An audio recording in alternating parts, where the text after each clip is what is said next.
My job was to be invisible, tracking a ghost through the city's underbelly for 18 months. But tonight, a local cop's prejudice shattered my cover, turning a routine stop into a bloody, raining nightmare. The rain was my only company. It hammered a relentless, syncopated rhythm on the roof of my beat-up '09 sedan, a car so nondescript it was practically invisible. Which was, of course, the entire point. For 9 hours I'd been parked across from a derelict warehouse in a forgotten corner of the city, nursing lukewarm coffee and the kind of bone-deep stillness that only comes from years of practice. My name is Marcus Thorne, and my job is to wait. I watch people who believe they're unwatchable. Tonight's target was a man named Sergei Volkov, a key player in an international smuggling ring that used this city's port like their personal piggy bank. We'd been building a case for 18 months. Tonight was supposed to be the night we saw the big shipment arrive, the one that would connect Sergei to the whole cartel. My back ached, my eyes burned, but my focus was absolute. I was a ghost in the machine, a silent observer in the downpour. Then, the world exploded in red and blue. The flashing lights painted the rain-streaked street in strobing, violent colors, tearing through the carefully constructed anonymity of my surveillance post. A local police cruiser had pulled up behind me, its siren silent, but its presence as subtle as a foghorn. My heart didn't race, my breathing didn't quicken. Instead, a cold, methodical process began in my mind. Local PD, routine patrol. They see a car parked for hours in a bad neighborhood. Protocol is to de-escalate, maintain cover, and move them along. I took a slow breath and prepared my well-rehearsed story. My car broke down. I was waiting for a tow truck. My phone was dead. Simple. Believable. 2 officers emerged from the cruiser, their silhouettes stark against the flashing lights. One was younger, lanky, hanging back by the passenger door. The other was built like a bulldog, with a thick neck and a purposeful, heavy-footed stride that crunched on the wet gravel. He was the one who approached my window, one hand resting casually, professionally, on the butt of his sidearm. I rolled the window down just enough to talk, letting the damp, chilly air and the smell of wet asphalt into my car. "Problem, officer?" I asked, keeping my voice level and non-threatening. My hands were on the steering wheel, 10 and 2, exactly where they should be. The bulldog cop shone a high-lumen flashlight directly into my eyes, forcing me to squint. The beam was a physical presence, pinning me in my seat. "You tell me," he grunted, his voice a low rumble. "What are you doing parked out here for half the night? You don't look like you're from around here." The subtext was as clear as the rain on my windshield.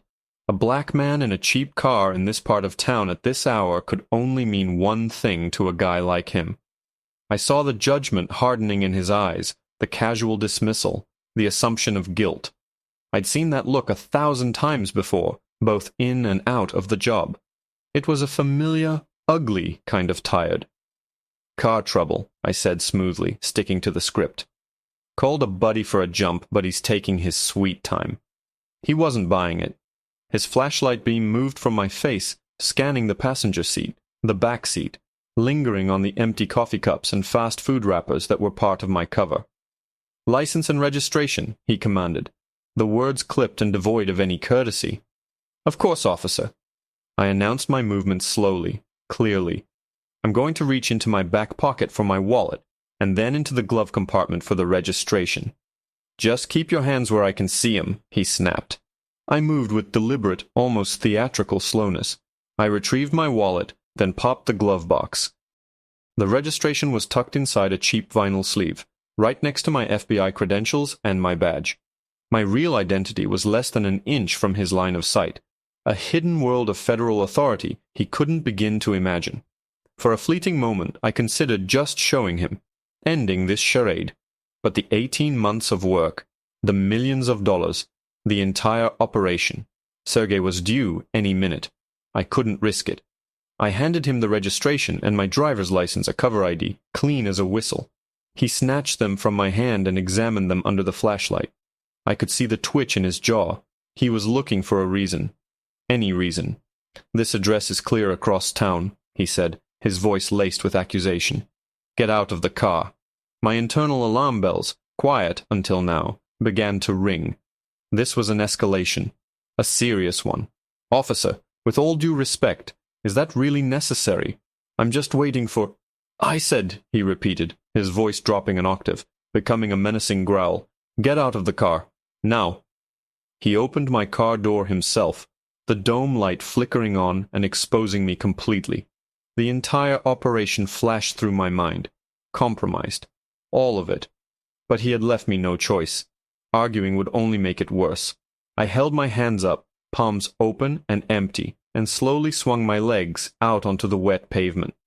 The rain immediately soaked through my jeans. As I stood up, my jacket, which I had unzipped for comfort, shifted. It was a completely innocuous movement, but to him, it was all the justification he needed. "He's got a gun!" he shouted, though his partner was the only one to hear. I didn't have time to process the words, to even say, "I'm unarmed." His fist came out of the blinding strobes of light like a piston. I saw it for a fraction of a second before it connected with my jaw. There was a sickening, wet thud, followed by a blinding white flash behind my eyes. The world tilted violently. The gritty taste of copper filled my mouth, and the asphalt rushed up to meet me. I hit the ground hard, my head bouncing off the pavement. Through the ringing in my ears, I could hear him screaming, "On the ground! Stay on the ground!" As if I had any other choice.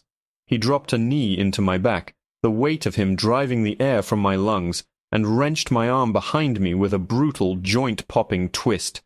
The cold steel of a handcuff bit into my wrist. This wasn't procedure. This was rage. My cover, my mission, my 18 months of work, all of it was gone, incinerated in a single moment of blind prejudice. But as the officer yanked my other arm back, a different part of my training took over. The part that dealt with survival. The part beyond de-escalation. The cold, hard part of me that understood power. The game had changed, and he had no idea the rules he had just broken. As he cinched the cuff on my second wrist, I turned my head, grinding my cheek into the wet, broken pavement to look up at him. Through the pain and the spitting rain, I let a low, venomous whisper escape my bloody lips. "Officer," I said, my voice a rasp of pure, unadulterated fury. "You have 5 seconds to take your hands off me. That is not a request. It's the only warning you're going to get." The bulldog cop, whose name I later learned was Miller, just laughed. It was a short, ugly bark of a laugh, full of derision and spit. "You hear that, Davis?" he called back to his partner, who was still hovering uncertainly by their cruiser. "This one's a talker, thinks he's in a movie." He pressed his knee harder into the small of my back, grinding my face against the sharp gravel. 5 seconds, huh? Let's see. 1, 2. What happens at 5? You gonna bite my ankles?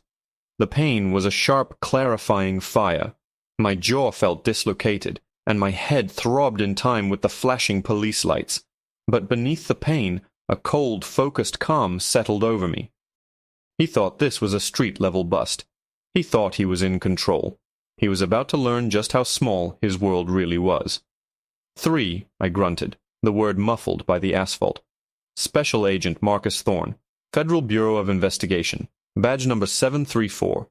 There was a slight pause. The pressure on my back didn't ease, but it didn't increase either. I had his attention. The younger officer, Davis, took a hesitant step forward. "Miller, maybe we should—" "Shut up, Davis," Miller snapped, not taking his eyes off me. "Every lowlife I've ever cuffed claims he's a cop or a secret agent. You think you're the first?" He yanked my cuffed hands higher, sending a jolt of agony through my shoulders. "Impersonating a federal officer is a serious crime, pal. You're just digging yourself a deeper hole." 4, I continued, my voice flat and devoid of emotion, a stark contrast to his blustering rage. "You are currently interfering with an active Title III federal wiretap investigation. You are compromising a multi-agency operation 18 months in the making, and you have just committed assault on a federal officer, which carries a mandatory minimum sentence of 10 years. Each second you keep me detained adds another count of obstruction of justice to your file." I felt the shift then. It wasn't in the pressure of his knee, but in the air around us. The certainty was leaking out of him, replaced by a tiny, corrosive seed of doubt. Davis was now standing right beside us, his face a mask of growing panic. "Miller," he whispered, his voice urgent. "His car. The glove box. He reached in there for the registration. Let's just check." Miller hesitated. For a cop like him, backing down, especially in front of a rookie, was a fate worse than death. It was an admission of error, a crack in the tough guy facade. He looked from me, bleeding on the ground, to his wide-eyed partner, and I could see the war playing out behind his eyes. His pride versus the terrifying possibility that I was telling the truth. "Fine," he snarled, finally making a decision. He wasn't going to check himself. That would be too much of a concession. "Davis, go check the glove box. But if he's lying, I'm adding resisting arrest to the list." Davis practically sprinted to my car door, yanking it open and fumbling with the glove compartment latch. Miller still had his knee in my back, a stubborn anchor of misplaced authority. I could hear the rustle of papers as Davis searched. I craned my neck, ignoring the searing pain, to watch.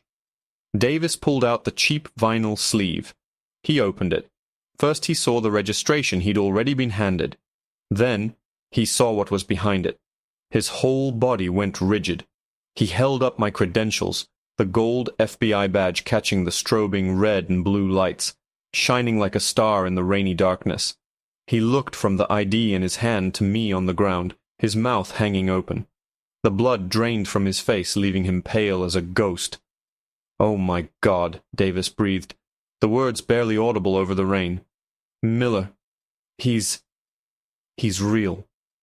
Miller's head snapped around to look at his partner, his face a perfect picture of disbelief and dawning horror. For a single, beautiful second, I had him. The knee finally came off my back. The world was about to tilt back in my favor. He was about to unlock these cuffs, and this nightmare would pivot into a mountain of paperwork and a brutal internal affairs investigation for him. But the world doesn't care about our little dramas. As Miller fumbled for his handcuff key, his movements suddenly clumsy and uncertain, a pair of headlights sliced through the downpour. They weren't the scattered, weak lights of a civilian car. They were the sharp, focused xenons of a high-end European sedan. The car moved slowly, deliberately, pulling up to the main gate of the warehouse not 50 yards from us. The engine, a low, powerful purr, cut out. My blood ran cold. It was Sergei. The driver's side door opened, and a large, impeccably dressed man stepped out, holding a black umbrella. He looked directly at us. He saw the police cruiser, its lights painting the entire scene. He saw one officer standing frozen by an open car door. He saw another officer kneeling on the ground next to a black man in handcuffs. Sergei Volkov, one of the most paranoid and dangerous men I had ever tracked, stared right at the chaos my takedown had become. He couldn't know who I was, but he knew one thing for sure. This was a bust. And his hand, I saw with sickening clarity, was already reaching inside his tailored suit jacket. "Key! Get the key!"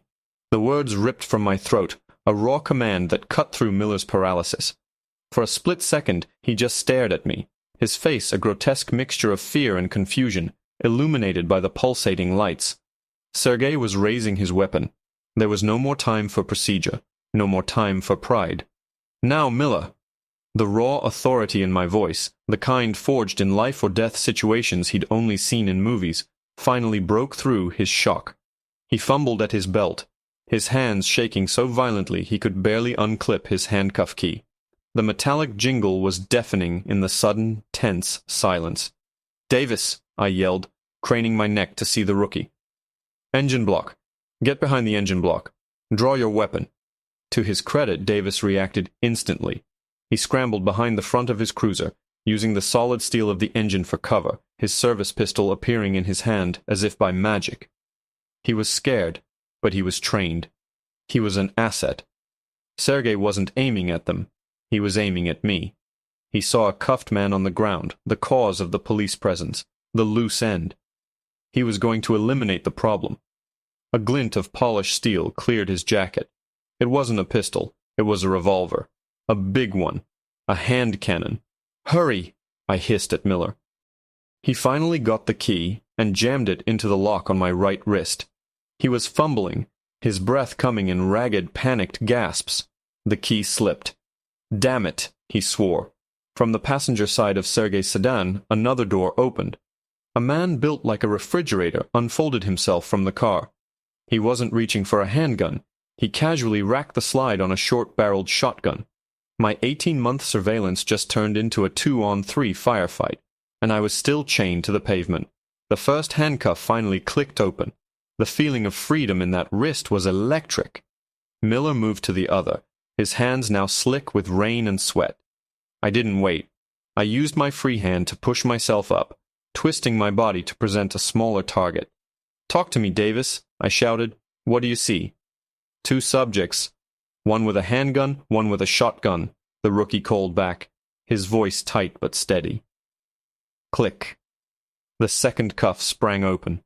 I didn't waste 1/100th of a second. I surged to my feet, my muscles screaming in protest.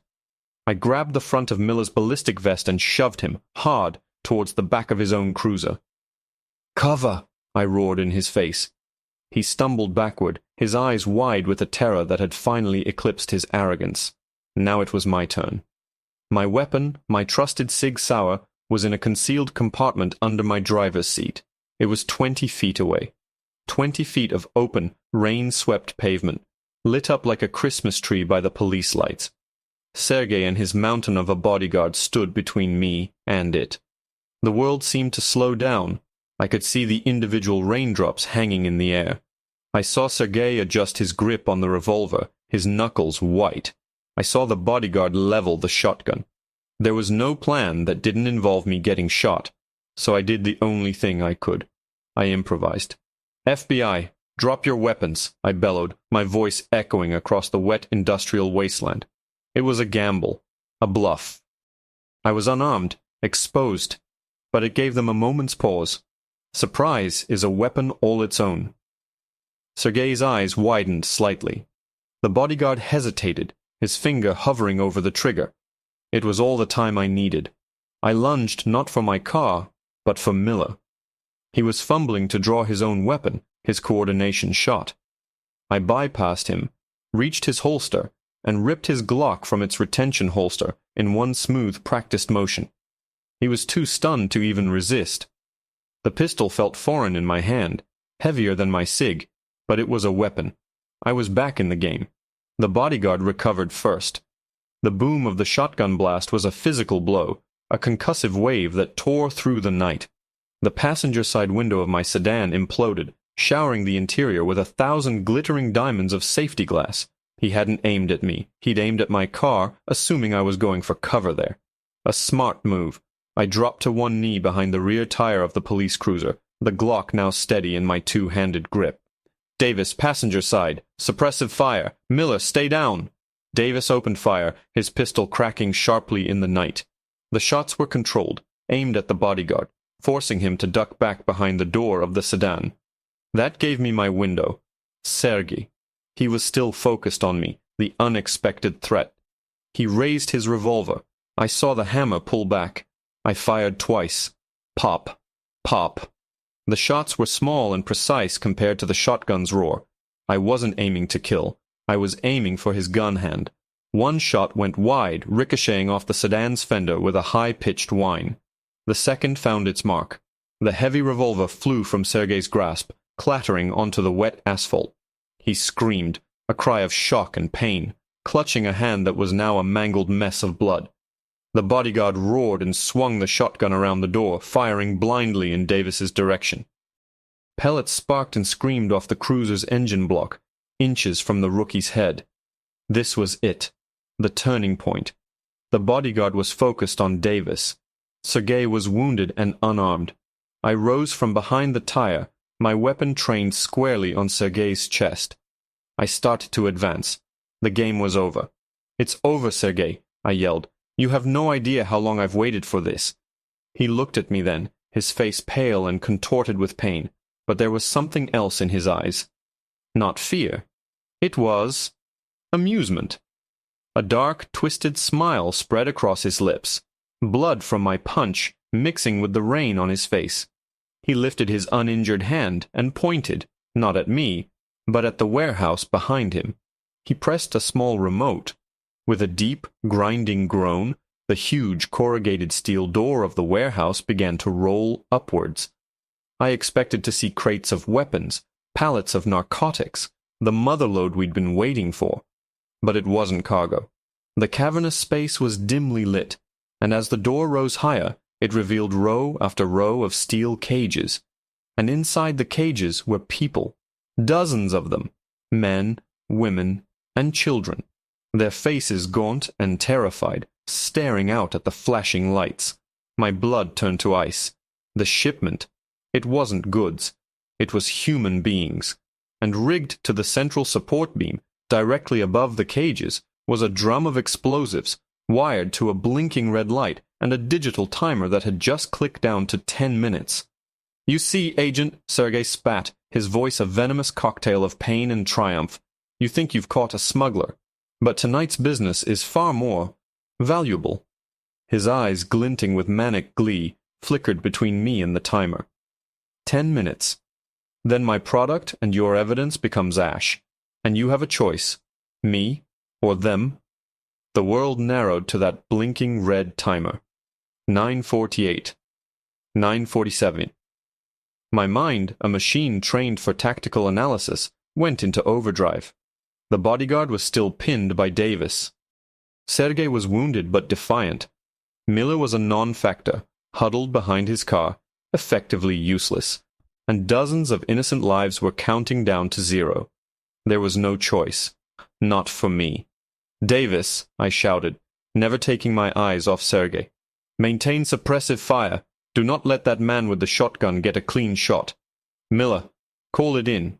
Officer down, shots fired, bomb threat, mass casualty event. Get me EOD and every unit you can, now." Miller finally snapped out of his trance, his hand going for his radio with a renewed sense of purpose. The training, buried under layers of prejudice and panic, was finally kicking in. I began to advance on Sergei. The borrowed Glock held steady. "The codes, Sergei. Now." He just laughed, a wretched gurgling sound. "You think it is that simple? There are no codes. It's a dead man's switch. My associate inside has his finger on the button. If he doesn't hear from me, or if he sees you coming—" He let the threat hang in the air, as potent as the explosives themselves. 8:12. 8:11. I was out of time for a frontal assault. I needed a distraction. My eyes darted around the scene. The cars, the warehouse, the puddles reflecting the chaotic strobing lights. Then I saw it. Next to the warehouse door was a massive industrial electrical panel, its thick conduits snaking up the side of the building.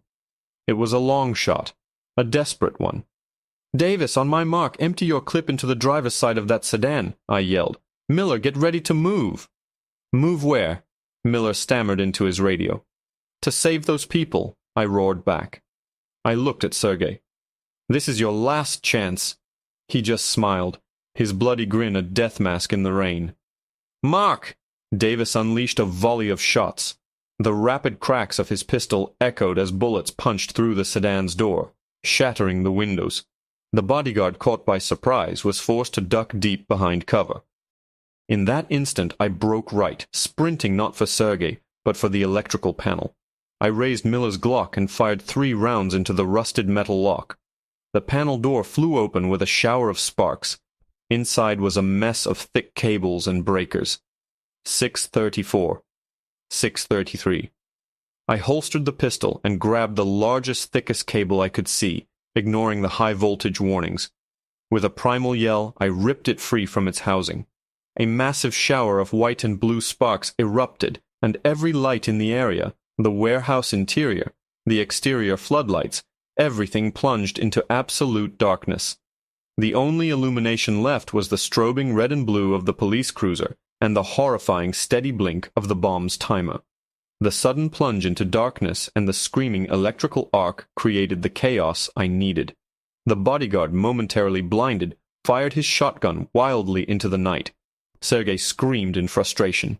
"Miller, now!" I yelled, drawing my weapon again and moving under the cover of the strobing lights. "Get to those cages! Use your bolt cutters!" I saw Miller's silhouette moving, his fear finally channeled into action. He ran towards the warehouse entrance, the large cutters from his trunk held like a holy relic. I trusted Davis to keep the bodyguard pinned. My problem was Sergei. In the disorienting flashes of light, I saw him scrambling for his fallen revolver. I was closer. I kicked the weapon, sending it skittering across the wet asphalt into the darkness. I slammed into him, driving him back against the cold, wet brick of the warehouse wall. I pressed the barrel of the Glock under his chin, my face inches from his. "It's over," I said, my voice a low, deadly whisper. "Tell your man inside to stand down." "Never," he gasped, his eyes wild. From inside the warehouse I heard the loud snap of Miller's cutters breaking the first lock, followed by the sound of a cage door swinging open and hushed, desperate whispers. 4:15. 4:14. Sergei's eyes darted towards the sound, his face twisting in fury. He opened his mouth to shout a command to tell his man to detonate. He never got the chance. I didn't hit him with my fist this time. I used the butt of the pistol, a single, sharp, precise blow to his temple. His eyes rolled back in his head, and he slumped to the ground, unconscious. With Sergei down, the immediate threat of a command detonation was gone, but his associate was still inside, and the timer was still counting. I moved to the edge of the warehouse door, peering into the strobing darkness. I could see Miller working frantically on a second cage. Further inside, near the central pillar, I saw a flicker of movement, a man with a rifle and a phone pressed to his ear. The trigger man. I didn't have a clean shot. The hostages were in the way. There was only one path, straight through the middle. Holstering my weapon, I broke into a dead sprint, my feet splashing through the puddles on the concrete floor. The trigger man saw me coming, his eyes widening in the intermittent flashes of red and blue. He raised his rifle. I was a dead man. But from the side, a figure lunged out of the darkness. It was Miller. He had freed a few of the captives and then, seeing me charge, had made a choice. He threw his entire body into the trigger man, a desperate flying tackle that sent both of them crashing to the floor. The rifle clattered away. I didn't slow down. I vaulted over them, landing at the base of the support beam. The bomb was a crude, effective device, a drum of industrial solvent wired to a block of C4. The timer was attached with duct tape. 0:47. 0:46. My training kicked in. It wasn't my specialty, but every agent learns the basics. I saw the wires leading from the timer to the detonator cap. There was no time to be delicate. I ripped the entire digital timer off the explosive block. A single wire remained connected. 0:12. 0:11. I braced myself, took the wire in my fingers, and pulled. For a heart-stopping second, nothing happened. The numbers kept falling. 0:03, 0:02. Then, at 0:01, the display went dark. Silence.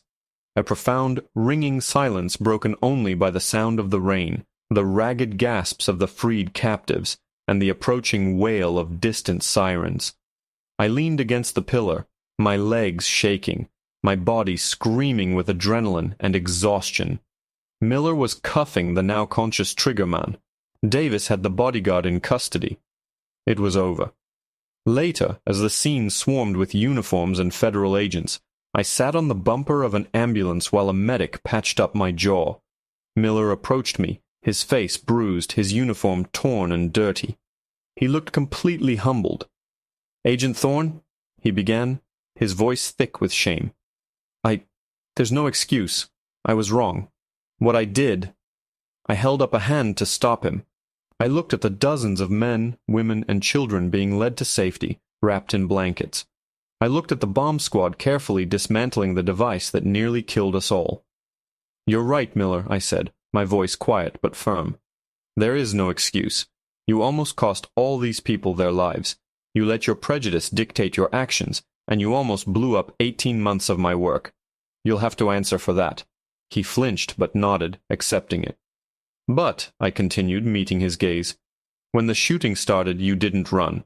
You followed orders. You put your life on the line and saved those people. You saved me." I stood up, my whole body aching. "Write it all down in your report. Every single word. Don't leave anything out, especially the part where you screwed up, and the part where you made it right. That's the only way you'll ever be a real police officer." He stared at me for a long moment, then gave a single, solemn nod before turning to face the consequences. I knew he was facing a suspension, maybe even the end of his career. But tonight, in the rain and the chaos, he'd been given a lesson far more valuable than anything the Academy could teach. And as I watched the last of the rescued hostages board a bus to safety, I knew that sometimes the ugliest nights can have the most beautiful dawns.